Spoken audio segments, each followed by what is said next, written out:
ঐকমত্য কমিশনের বৈঠক থেকে বিএনপির ওয়াকআউট। জাতীয় ঐকমত্য কমিশনের বৈঠক থেকে ওয়াকআউট করেছে বিএনপি। ২৮শে জুলাই সোমবার ঢাকায় ফরেন সার্ভিস একাডেমিতে বৈঠকের শুরুতেই দলটি এই সিদ্ধান্ত নেয়।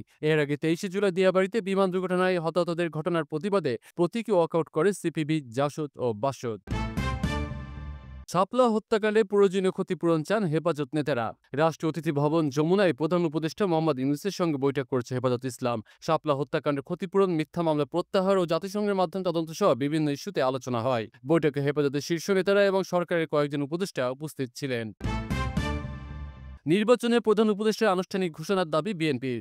আগামী বছর ফেব্রুয়ারির শুরুতে জাতীয় নির্বাচন আয়োজনের জন্য নির্বাচন কমিশনকে আনুষ্ঠানিকভাবে অবহিত করতে প্রধান উপদেষ্টার প্রতি আহ্বান জানিয়েছে বিএনপি। দলের স্থায়ী কমিটির সদস্য সালাউদ্দিন আহমেদ বলেন, শুধু আলোচনা নয়, এখন দরকার অফিসিয়াল বার্তা।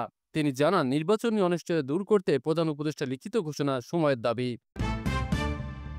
বাংলাদেশে আর কখনো মন্দির পাহারা দিতে হবে না, নাহিদ ইসলাম। জামালপুরে দয়াময়ী মন্দির পরিদর্শনে গিয়ে জাতীয় নাগরিক পার্টির আহ্বায়ক নাহিদ ইসলাম বলেন, বাংলাদেশে আর কখনো মন্দির পাহারা দেওয়ার প্রয়োজন হবে না। সব ধর্মের মানুষ নির্বিঘ্নে প্রার্থনা করতে পারবে।